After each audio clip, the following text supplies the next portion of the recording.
Hello friends, hope you are doing well. Welcome to Nixon talk. आज के session में आप सभी दोस्तों का स्वागत है।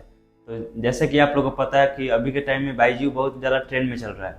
तो सर बायजू सुना हो कि उतना बड़ा उसका इनकम था वो एकदम जीरो हो गया, कैसे? देखिए, सबसे पहले थोड़ा बहुत मैं इसके बारे में इतिहास बताना चाहूँगा। जो बायजूस कंपनी है तो उनके फाउंडर का नेम बायजू रविंद्रन है और उन्होंने और उनकी पत्नी दिव्या गोकुलनाथ थी। उन्होंने 2011 में इसका स्टार्ट करा था। और बात की जाए बायजूस के जो फाउंडर हैं, जो रविंद्रन है, वो इंजीनियरिंग करी हुई है और उन्होंने अपना एज अ मैथ और फिजिक्स के टीचर के स्टार्ट करा था कैरियर। 2011 में उन्होंने बायजूस की स्थापना करी और उसके बाद सबसे तेजी से ग्रोथ करने वाली एक कंपनी एडटेक कंपनी बन गई। और यहाँ प्राइमरी से लेके एमबीए तक का कोर्स होता है, इस पर यहाँ रखा जाता है। और कोरोना में सबसे ज़्यादा ग्रोथ करने वाली कंपनी बनी, क्योंकि आपको पता है कोरोना में सारे स्कूल बंद थे, ऑनलाइन था, तो वहीं पे सबसे ज़्यादा यहाँ पे उभर के आया। तो इनके रेवेन्यू मॉडल क्या है? देखिए, मेनली 3 रेवेन्यू मॉडल होता है। एक ऑनलाइन लर्निंग कोर्स और एक ऑफलाइन ट्यूशन सेंटर्स और एक होता है जो टैबलेट और एसडी कार्ड के थ्रू अपना कोर्स सेल आउट करते हैं। तो मेन 3 रेवेन्यू का होता है। तो रिसेंटली अभी बायजूस को लेकर कोई फोर्ब्स की न्यूज आई है, तो वो क्या है? एक्चुअली जो फोर्ब्स है ना, वो बिलियनियर का हमेशा लिस्ट जारी करता है। तो अभी 2024 की लिस्ट जारी करी है उन्होंने। तो उसमें जो बायजूस के फाउंडर है ना, पहले 1 साल पहले उनका नेटवर्थ 17,545 करोड़ रुपए की थी। और इस बार जब उसने रिलीज करी है फोर्ब्स ने अपना, तो उनका जीरो नेटवर्थ दिखाया गया। इसी की वजह से बायजूस फिर से, वो तो पिछले 6 महीने से मतलब हमेशा कंसिस्टेंटली वो न्यूज में चल रहा है। कभी इसका पेमेंट नहीं किया, कभी मतलब अपने कर्मचारी का पेमेंट नहीं किया, कभी अपने रेंट नहीं दिया, तो हमेशा न्यूज चला आ रहा है।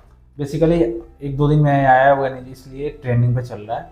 उनका नेटवर्क समझ रहे हो, कहाँ अर्थ से फर्श पे आ रहा है, तो मेनली इसी की वजह से आ रहा है। इतना बड़ा कंपनी एकदम जीरो पे, ये कैसे पॉसिबल है? देखिए, ओवर द पीरियड हुआ है, ऐसा नहीं हुआ है कि एकदम अचानक से हो गया।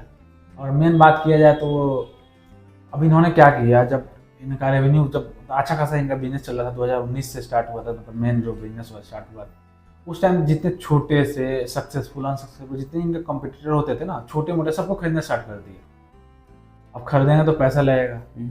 जैसे एक मेरे हिसाब से ग्रेट लर्निंग ऐप था, उसको मेरे हिसाब से 5,000 करोड़ की डील हुई थी खरीदने के लिए। वैसे ही आकाश करके कोई था, उनको खरीद लिया। तो अब उसको खरीदने के लिए इतना पैसा था नहीं, तो इन्होंने बहुत सारे फंड इकट्ठा करा, इन्वेस्टर लोन लिया। हाँ, इन्वेस्टर से फंड लिया, कुछ लोन भी लिया। और धीरे धीरे ओवर द पीरियड ऐसा हुआ कि वो, जैसे कोरोना खत्म हुआ तो ऑब्वियस बात है बच्चे अपना स्कूल कंटिन्यू करेंगे, तो पहले से सीधा था ही। मेन कोरोना की वजह से सारे बच्चे मतलब थोड़ा डाइवर्सिफाई होने लगे। तो उस टाइम से इनका थोड़ा सा रेवेन्यू लॉस, क्योंकि अब इन्वेस्टर ज़्यादा फंड था, तो उस टाइम से इनका जहाज में तो समझ लो एक जैसे छेद होना स्टार्ट हो गया। तो मेनली यही रीज़न था कि पैसा उन्होंने लिया और उसके बाद तो पैसा लेते गए, छोटे मोटे सब कंपटीटर को खरीदते गए। बीते दिन में बायजू ने तो ऐसी कोई गलतियां की होंगी जिसकी वजह से उनका ये हाल हुआ है, तो ऐसा कुछ अगर जानते हो तो हमारे दर्शकों को बताइए। हाँ, देखिए, जो बायजूस के शेयर होल्डर हैं ना, तो उनके जो फाउंडर हैं रविंद्रन जी, उनको सीईओ पोस्ट से, और उनके जो वाइफ है दिव्या को भी, तो उसके उनके खिलाफ वोटिंग की थी।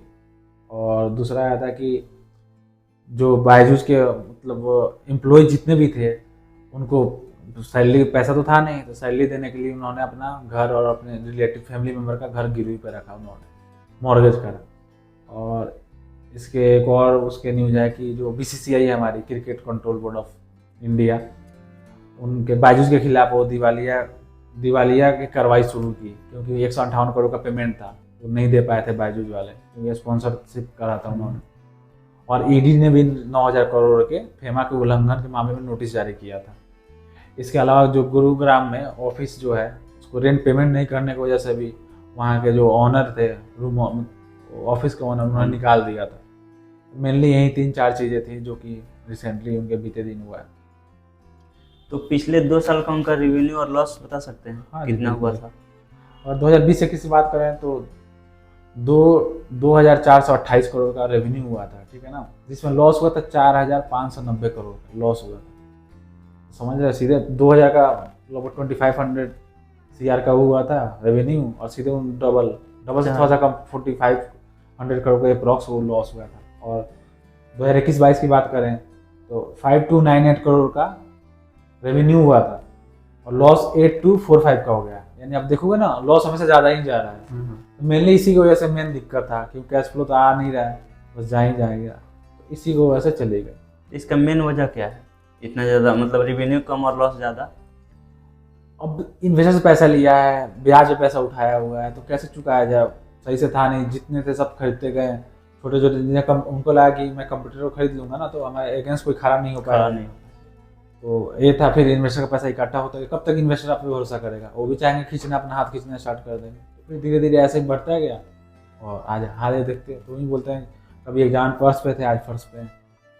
तो एटलीस्ट सब चीज़ देख के चलनी चाहिए। आप एंटरप्रेन्योर है, बिल्कुल है, मुझे लग रहा है कि रविंद्रन में जरूर बाउंस बैक करेंगे और फिर से आएंगे, क्योंकि एंटरप्रेन्योर है। तो सबका दिन खराब होता है, तो मेरे हिसाब से उनका दिन खराब चल रहा है अभी, लेकिन हाँ जरूर आएंगे, फिर से आएंगे, फिर से एक नया इतिहास रचेंगे।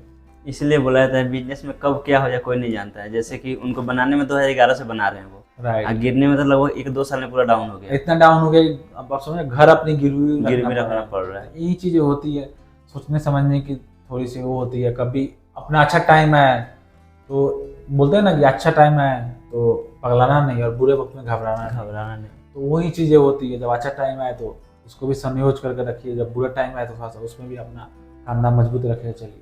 अपना सेविंग बचा कर रखना चाहिए, बुरा टाइम आया तो ऐसे काम करो। उनको उतना सारा कंपनी नहीं खरीदना, उनका यही इतना स्मूथली चल रहा था, इसी पे फोकस करते। राइट, एक टाइम बहुत बड़ी कंपनी, एडटेक कंपनी, बहुत बड़ा दिग्गज कंपनी हुआ करती थी।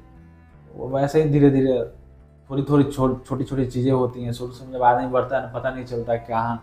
अब एक होता है बहुत बड़ा नाव है, उसमें थोड़ा सा छेद हुआ, पता नहीं चला, ठीक है ना, उस पर ध्यान नहीं दिया बेसिकली, फिर वो बड़ा बड़ा पानी डूबते डूबते गए, एक दिन ऐसा टाइम आया पूरा नाव डूब जाता है। तो दोस्तों, तो आपके लिए एक छोटा सा हमारा वीडियो था। आपको वीडियो कैसी लगी? ऐसे ही वीडियो हम डेली बनाते रहेंगे, और अगर अच्छी लगी हो तो लाइक शेयर सब्सक्राइब जरूर कीजिए। और एक और बात, आप लोग इतना ज़्यादा हम लोग इन्वेस्टमेंट कर रहे हैं, आप लोग हेल्प नहीं कर रहे हैं चैनल ग्रो करने में, तो प्लीज़ हेल्प कीजिए और जितना हो सके उतना लाइक शेयर सब्सक्राइब कीजिए। धन्यवाद।